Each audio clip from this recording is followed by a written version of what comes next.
जय Hind. Coromandel Jamtara train accident, Palghar goods carrier derailment, shrikhand freight train accident और Kanchenjunga express accident, ये सब उन ट्रेन के नाम हैं जिनके साथ अभी अभी हाल ही में हादसे हुए हैं। Bridge segment in Araria Bihar, building collapse in Meerut, Kolkata bridge collapse 2018, Varanasi flyover collapse, Mumbai foot over bridge collapse, the collapsement of bridge in Morbi Gujarat. India में वंदे भारत ट्रेन मात्र 54 है और 13,000 नॉर्मल पैसेंजर ट्रेन हैं, तो ये पूरी ट्रेन की मात्र 0.4% बनता है वंदे भारत ट्रेन। तो बाकियों का क्या होगा?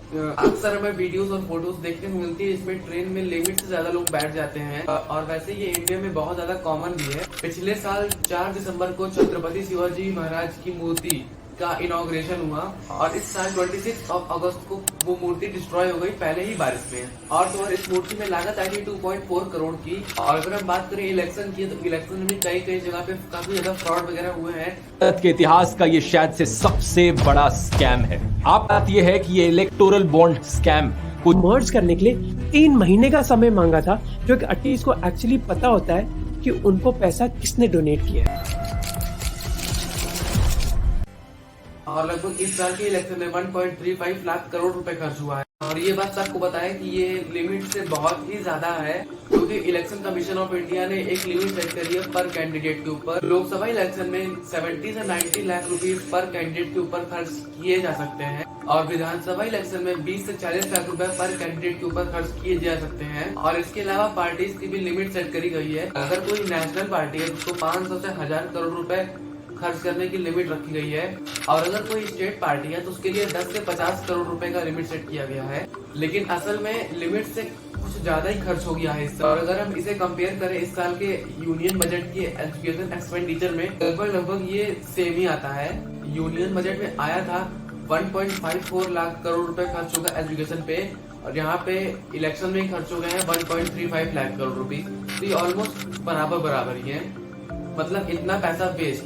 ये पैसा किसका है? ये पैसा पब्लिक का है, जो हमने टैक्स दिया। समय के साथ साथ इंडिया में इन्फ्लेशन काफी ज्यादा देखने को मिला है, लेकिन जो हमें देखने को मिला है इन्फ्लेशन, ये नॉर्मल नहीं है, ये नॉर्मल से ज्यादा है। चाहे वो पेट्रोल और डीजल के दाम हो, या चाहे वो कोई खाने पीने के दाम हो, चाहे वो गाड़ियों के दाम हो, चाहे वो कपड़ों के दाम हो, चाहे वो मेडिसिन के दाम हो, किसी भी चीज के दाम हो, वो सब अपने एकदम पीक पे पहुंच चुके हैं। जिनके पास पैसा है उनको तो ठीक है, लेकिन जिनके पास पैसा नहीं है, जो थोड़े कम पैसे वाले हैं, उनके लिए यहाँ प्रॉब्लम्स बढ़ जाती हैं। अब अगर और देखें तो समय समय पर इंडिया में पेपर लीक्स के मामले सामने आते रहते हैं।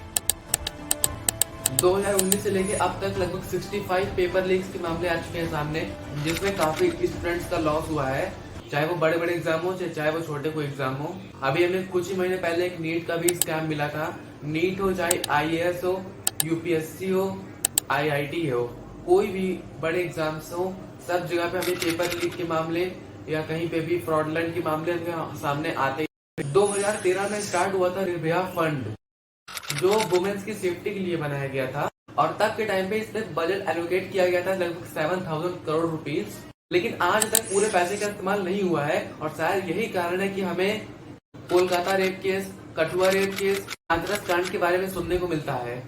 इंडिया में रिसोर्सेस की कमी हो जाएगी अगर रिसोर्सेस खाने वाले कम नहीं हुए तो, क्योंकि पैसा सही जगह लग नहीं रहा है। अगर पैसे को सही जगह लगाया जाए तो इंडिया बहुत आगे जा सकता है, लेकिन यहाँ के करप्ट पीपल भी यहाँ की चीजों को और ज्यादा बद से बदतर करते जा रहे हैं। वैसे ये रेप केसेस, मर्डर केसेस, इन सबको रोकना चाहिए, इन सबको रोकना होगा, बहुत ज्यादा इम्पोर्टेंट है। ये इंडिया के लिए बिल्कुल भी बेनिफिशियल नहीं है अगर इंडिया को आगे बढ़ना है तो। वैसे इन सब चीजों को बढ़ावा सबसे ज्यादा इस समय अगर कोई दे रहा है तो वो है सो कॉल्ड एब्यूज कल्चर। बिना लौड़ा लहसुन के वड़ा पाव नहीं बनता। तो आओ यार, सड़क पे इल्लीगली ठेला लगा के शुरू करते हैं बिना किसी बकचोदी के। इंडिया में आजकल एब्यूजिंग का जो जमाना चल रहा है, ये बहुत ही ज्यादा बेकार है। हर कोई एब्यूज करके अपने को बहुत ज्यादा कूल समझता है, और इसी वजह से एब्यूज कल्चर जो है वो इतना ज्यादा कॉमन होता जा रहा है कि अब कोई भी करता है तो एकदम नॉर्मल हो जाता है। लेकिन एक बात बहुत ज्यादा सीरियस है कि अगर हम इस चीज को नहीं रोके तो एक दिन ये मर्डर केस, रेप केस, ये सब इतने ज्यादा कॉमन हो जाएंगे कि आए दिन होते रहेंगे। इसके ऊपर कोई भी कुछ भी एक्शन नहीं लेने वाला। इसके बाद अगर हम आगे बढ़े तो एक वर्ड है करप्शन। मैं अभी तक 50 लाख करोड़ का काम जितने भी लोग सर्विस में जा रहे हैं सबका मोटिव कोई इम्पैक्ट लाना नहीं है। बहुत कम परसेंटेज लोग हैं जिनका मोटिव है, सबका मोटिव सेल्फिशली ड्रिवन। इतने हद तक घुसा हुआ है कि अगर कोई इंसान सच में देश के लिए कुछ काम करना भी चाहता है तो उसे करने नहीं दिया जाता है। I mean, आप IAS दिव्या मित्तल का एग्जांपल ले सकते हो।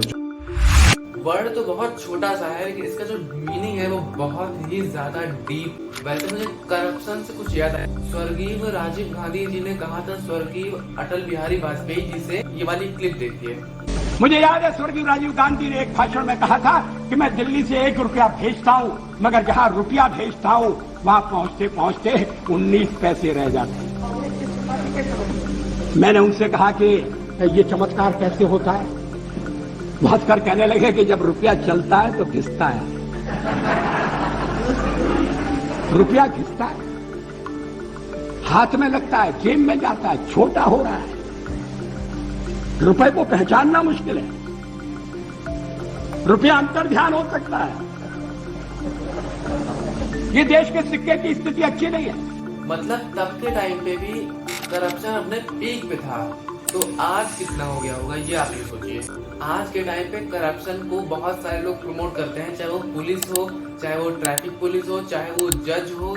अगर तुम गवर्नमेंट के कोई भी सर्वेंट हो तो तुम आराम से रिश्वत ले सकते हो, करप्शन आराम से कर सकते हो। इसे और बारीकी से समझाया गया है प्रोफेसर विवेक देबरॉय और लवीज भंडारी ने अपनी बुक इंडिया में भ्रष्टाचार। DNA और RNA में ये दावा किया गया है कि इंडिया में जो अधिकारी हैं, जो सरकारी अधिकारी हैं, वो लगभग 921 बिलियन रुपीस यानी लगभग $11 बिलियन रुपए हड़प चुके हैं करप्शन के थ्रू। इसके बाद अगर हम गैम्बलिंग की बात करें तो गैम्बलिंग में भी गवर्नमेंट को अच्छी खासी अर्निंग हो जाती है।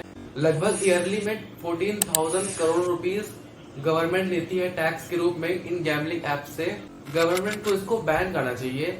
गवर्नमेंट किसको कम कर रही है? शेयर मार्केट को। उन्होंने टैक्स को इंक्रीज कर दिया है, जो पहले 10% हुआ करता था वो 12.5% कर दिया गया है। और F&O ट्रेडिंग पर भी काफी ज्यादा टैक्स को इंक्रीज कर दिए गए हैं ताकि वहाँ पे लोग कम आए तो कम लॉसेस होगा, क्योंकि जो F&O ट्रेडिंग होती है उसमें लॉसेस होने के चांसेस ज्यादा होते हैं। अगर आप अच्छे से स्टडी करके F&O करते हैं तब आपका लॉस होने के चांसेस कम हो जाते हैं। लेकिन अगर आप गैम्बलिंग ऐप में ही हमेशा लगे रहते हैं तो आपका लॉस होना तय है, क्योंकि गैम्बलिंग ऐप से गवर्नमेंट कमा रही है, गैम्बलिंग ऐप का ओनर कमा रहा है, सेलिब्रिटी कमा रही है, BCCI कमा रही है, मतलब सब कमा रहे हैं आपका पैसा लेकर और आपकी जेब खाली हो रही है। आपको ये वादा दिलाया जा रहा है कि आप बन जाएंगे एक दिन करोड़पति।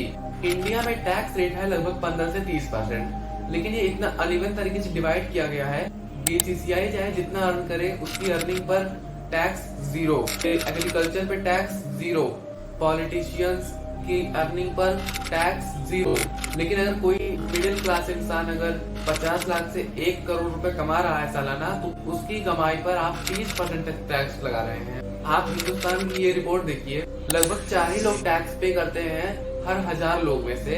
क्योंकि टैक्स रेट इतना अनियमित, लोग टैक्स चोरी करते हैं तो कहीं टैक्स को बचाते हैं, इलीगल काम करते हैं। गवर्नमेंट की इसी करतूत की वजह से इस साल लगभग 4300 इंडियन बिलियनर्स इंडिया छोड़कर चले जाएंगे।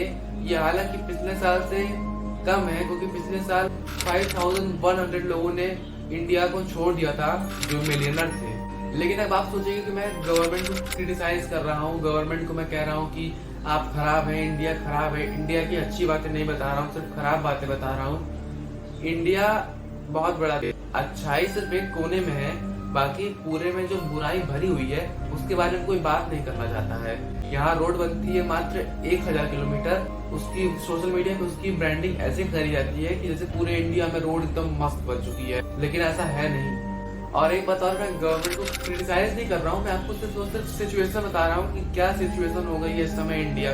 लेकिन इतना सब सुनने के बाद आपके दिमाग में एक सवाल जरूर आ रहा होगा कि आखिर जो इतनी सारी प्रॉब्लम्स हैं, आखिर इतनी जो सिचुएशन बन चुकी है, इसका मेन कारण क्या है? आखिर क्या है जिसकी वजह से ये सब हो रहा है? तो इसका मेन कारण है सिर्फ और सिर्फ वही वर्ड, करप्शन। करप्शन हर जगह है, चाहे आप स्पोर्ट्स में देख लो, आप चाहे एजुकेशन में देख लो, स्कैम, वहाँ भी वही करप्शन, पैसा देके पेपर लीक हो जाता है। चाहे आप रोड वगैरह में देख लो, अगर कहीं रोड टूटती है या कहीं इंफ्रास्ट्रक्चर कहीं पे कोलैप्स होता है, उसका कारण क्या है? मात्र करप्शन। लोग पैसे खा लेते हैं, काम ढंग का करते नहीं है, या फिर अगर काम करेंगे क्वालिटी के रॉ मटेरियल्स को यूज नहीं करते हैं। वुमेन एम्पावरमेंट हो या चाहे इन्फ्लेशन हो या चाहे कुछ भी हो, हर जगह पे सिर्फ और सिर्फ करप्शन। लोग पैसा खा के बैठ जा रहे हैं। हमें बचपन से यही सब सिखाया जाता है कि हमें बस केवल एक जॉब मिलेगी, उसको वही जॉब करना है एट द एज ऑफ 60, उसके बाद रिटायरमेंट।